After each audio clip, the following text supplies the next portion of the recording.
December 18, 1944. Ardennes Forest. Dawn. I sit inside my Panther like it's a steel cathedral, the engine rumbling beneath me, soft, steady, warming the frozen hull. The crew settles into that familiar pre-battle rhythm. Jorg, my gunner, cradles his coffee cup, black, thick as engine oil. Bauer checks his sights with that little whistle he always does when he's nervous.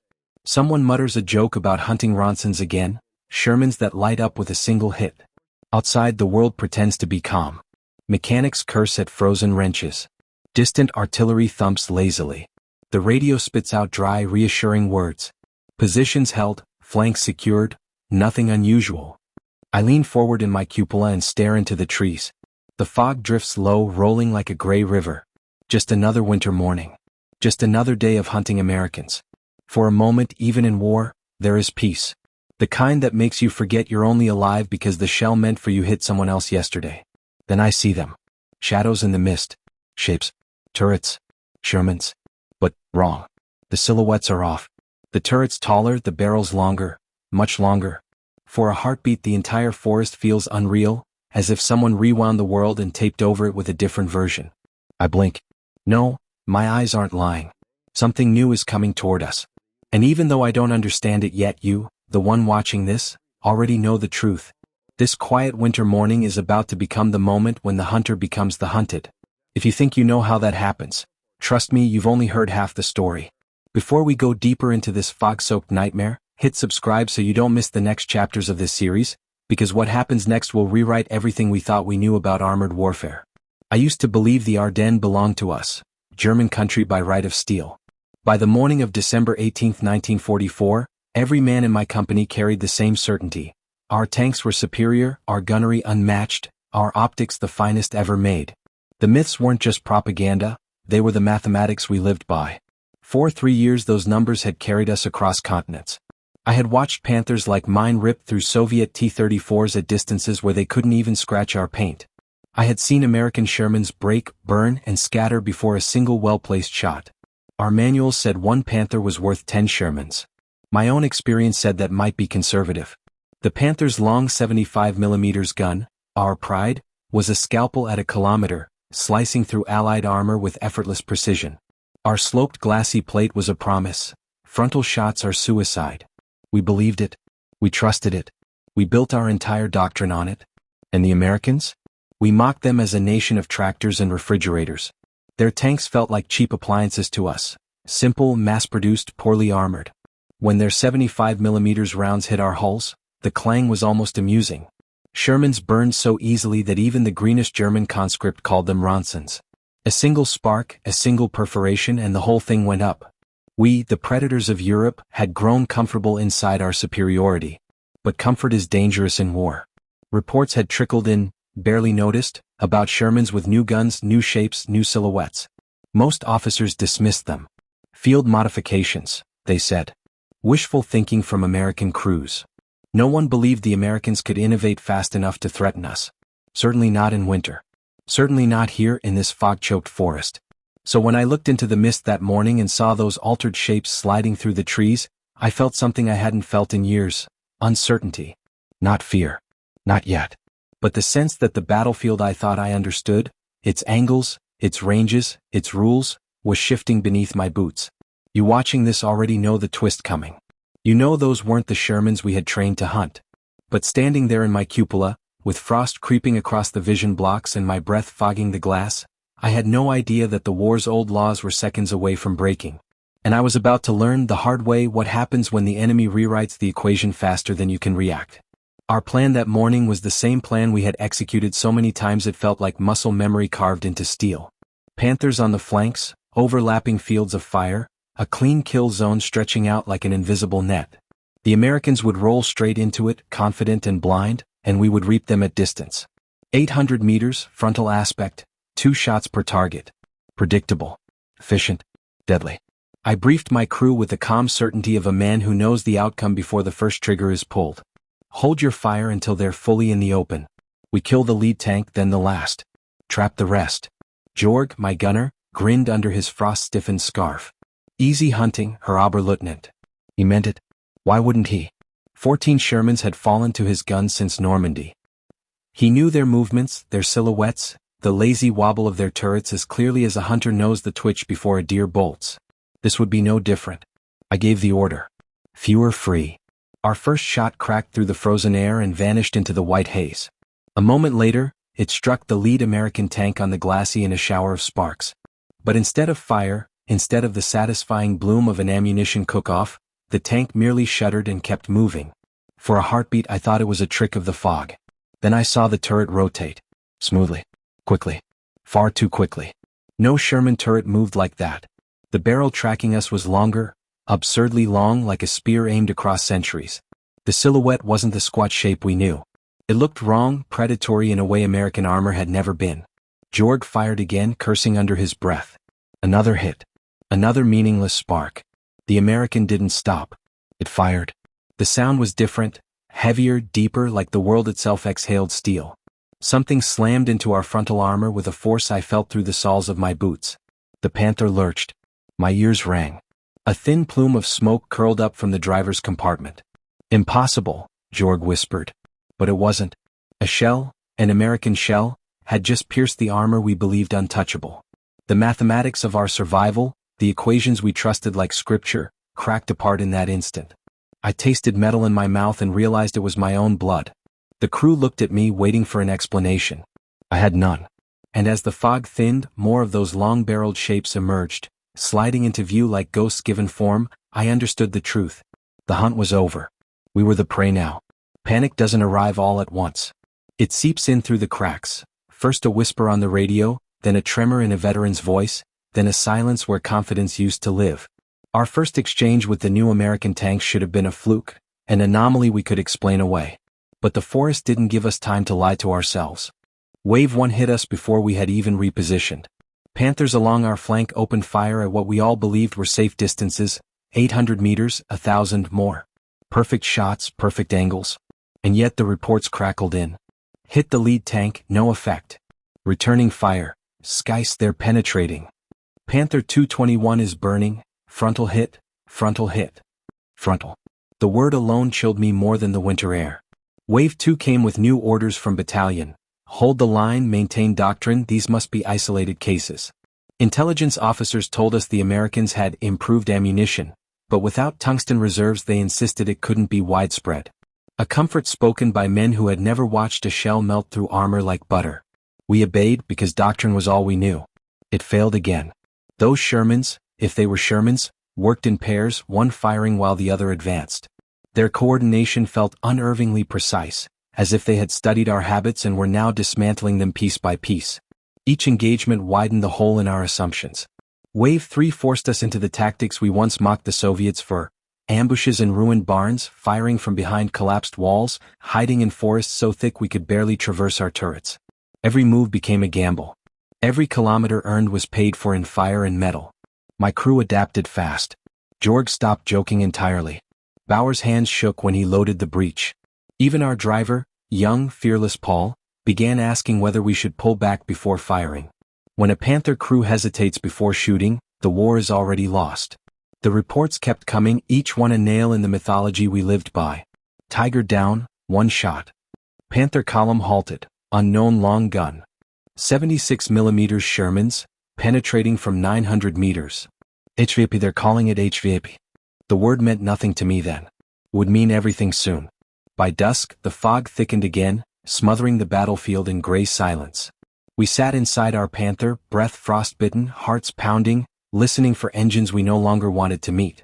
I remember thinking, if they can kill us frontally, then no angle is safe. No distance is safe. The realization settled in like a stone dropped into deep water. We were no longer fighting an enemy we understood. We were fighting an equation rewritten without warning. And we had no answer. War becomes real not when armor fails, but when faces change. After that first day against the new American guns, the men around me were no longer the same crew I had led since Normandy. Jorg, once impossible to intimidate, now cleaned his optics in complete silence. Bauer, who used to brag about loading faster than any man in the battalion, stared at his gloved hands as if wondering whether they would betray him the next time he reached for a shell. I tried to steady them, but my own certainty had cracked. When you lose the rules of the battlefield, you lose your footing as a commander. And every commander lives with the fear that he will fail his men before the enemy kills them. Rumors spread through the companies like a fever. A Panther platoon caught in the open, 3 tanks penetrated frontally. A Tiger knocked out with a single shot. Crews abandoning vehicles that 2 weeks earlier, they had treated as invincible fortresses. No one wanted to say it aloud, but we all felt the same cold truth. Whatever the Americans were using, it was something our armor was never designed to withstand. A letter passed into my hands one night, written by a gunner from another company before he was evacuated with burns across half his body. I don't know why he gave it to his loader to deliver, only that the boy cried as he handed it over. The letter said, "They told us we had the best machines ever built. They told us we could kill 10 for everyone we lost. Now I'm watching my comrades die from weapons we were never warned about. If this continues, it's only a matter of time before it's my turn." I folded the paper and kept it in my breast pocket. I still have it. But the Americans paid their price too. We captured a wounded crewman from one of their burning machines. A Sherman, old model, nothing like the long-barreled beasts that were tearing through us. His face was ash gray, his hair singed away. When I asked how many tanks his unit had lost that week, he said, "Too many. But replacements keep coming." "And those new guns?" He stopped, winced from the pain and whispered, "We finally have a chance." He wasn't boasting. He was simply telling a truth he'd waited months to say. Where we were shrinking, they were growing. Where our fear deepened, their confidence rose, because for the first time they could meet us on equal terms, even superior ones. Technology had become tragedy on both sides. Panther crews died believing their armor would save them. Sherman crews died hoping theirs would not ignite. Between the shell impacts and burning wrecks lay the shattering of 2 myths: German invincibility, American helplessness. That winter, I realized something no ballistic table ever taught me. Doctrine can be rewritten, armor can be pierced, but nothing breaks more quickly than belief. And ours was breaking fast. The Ardennes swallowed us whole in those final days. Snow fell in thick, muffling sheets, turning every sound into a whisper, except the blast that tore through the forest when the Americans found us again. By then my Panther felt less like a predator and more like a coffin we were postponing climbing into. We had been ordered to hold a crossroads near St. Vith, a last desperate attempt to slow the American counterattack. The plan was simple: dig in the Panthers, conserve fuel, make the enemy bleed for every meter. But plans became lies the moment we heard the first distant thunder of those long American guns. I positioned my Panther in a shallow rise, hull down, vision blocks barely clearing the snow. My hands shook as I adjusted the periscope. Not from the cold. From knowing that distance, our old sanctuary, no longer meant safety. Engines approached. American. Multiple. Through the fog, shapes emerged. Barrel outlines. Turrets. Moving with deliberate certainty. I recognized the silhouette instantly, the long barrel, the predatory stance. Jackson's. Load AP. I barked, though I already feared it wouldn't matter. The first shot came from them. A single flash, yellow, violent, followed by a shriek tearing the air apart. Their round slammed into the Panther to our left. The turret erupted skyward in a fireball that turned the snow orange. Target right. Engage. I shouted. Jorg fired. Our shot struck the front of the nearest Jackson, but the shell deflected, just skipped off the glacis like we had thrown a stone. The American didn't even flinch. Its return shot hit us before the echo of our own gun faded. The impact felt like a hammer striking my ribs from the inside. The front plate buckled. Superheated air blasted through the cabin. Bauer screamed as shrapnel tore across his arm. Paul tried to reverse, but another hit smashed through the lower hull, killing the engine instantly. Out.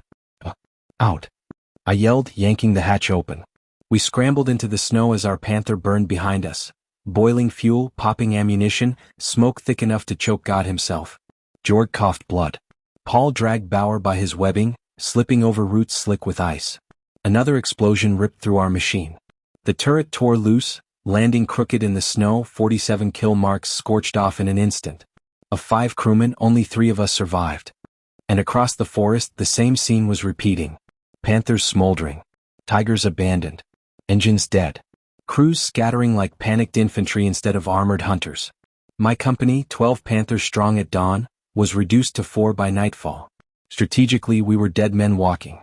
The Americans lost tanks too, but many of theirs were recovered, repaired, returned to the line. Ours became frozen steel gravestones. That day, as I crouched in a shell crater watching the last of our armor burn, I understood the final truth. This wasn't a battle anymore. It was an ending. And the myth we had built our war upon was burning with every tank that died in the snow. When the smoke finally thinned and the American artillery stopped shaking the earth, all that remained of our proud battalion were blackened hulls jutting from the snow like tombstones. The Ardennes quieted again, but not with peace, only exhaustion. I walked among the wrecks, my boots crunching on frozen metal fragments that had once been armor we believed in more than our own skin. Command tried to paint the disaster as a temporary setback. New tanks coming, they said. New ammunition. New tactics. Promises spoken by men safe behind maps. But the frontline diaries told a different story. Every unit reported the same thing. Frontal penetrations, long-range kills, American guns outrunning our expectations. The old numbers had died. And with them, the illusion of German superiority. I spent a week in a field hospital, my ears still ringing from the blast inside our Panther. Burned crews lay in rows beside me, men whose faces I barely recognized beneath the gauze. A Tiger commander from another regiment told me his tank had been pierced at nearly a kilometer by a weapon that looked like a telephone pole. Another whispered that he watched his battalion major order a retreat the moment a single long-barreled American silhouette appeared on a ridge. They weren't ashamed. They were afraid. And fear has a different shape when it comes for men who once believed themselves invincible. The Americans too were scarred. I saw their dead along the roads, Shermans burned down to steel ribs, boots protruding from the snow beside them. Yet their units returned again and again, replenished faster than we could bury our losses. Their industry had become a kind of inexhaustible muscle behind every gun they fielded. In quieter moments, I wrote in my notebook, trying to understand how the war had turned beneath our feet. I had begun the conflict worshipping the perfection of German engineering. Now I understood the truth. Nothing crafted by hand could match a nation capable of learning, adapting, building faster than we could even react. Our Panthers and Tigers had been symbols, monuments to a belief in technical supremacy. The Americans answered with something simpler, colder, more decisive: scale, speed, and the will to improve. Their new weapons didn't just pierce steel. They pierced certainty. On my last night in the hospital, I wrote a final line before sleep took me. Invincibility is a story men tell themselves. In the Ardennes, that story ended. If you followed me through this journey, make sure to like, comment, and subscribe, because I want to hear your thoughts. Here's my question to you. What kills a myth faster, superior technology, or the moment a soldier realizes the old rules no longer protect him?